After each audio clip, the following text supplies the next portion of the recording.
ఈ వాగ్దానమే ఎత్తి మరి ప్రధానులు చూశారు.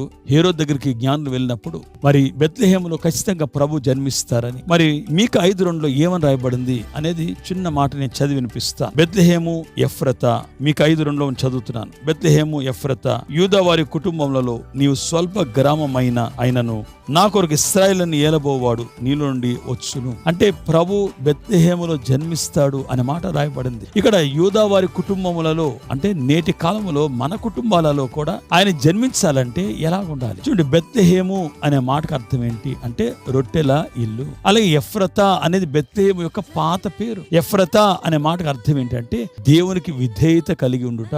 అలాగే మూడోది యూదా అనే మాట చాలా ప్రాముఖ్యమైనది. ఆ మాటకు అర్థం ఏంటంటే స్తుతి. యేసయ్య మన కుటుంబాల్లో జన్మించాలంటే, నిజమైన క్రిస్మస్ మనం ఆనందించాలంటే, మన హృదయలోనికి ప్రభు ఉయ్యాల తొట్టి రావాలంటే, ఆయన పవలించాలంటే ఈ 3 అనుభవాలు ఉంటే చాలు.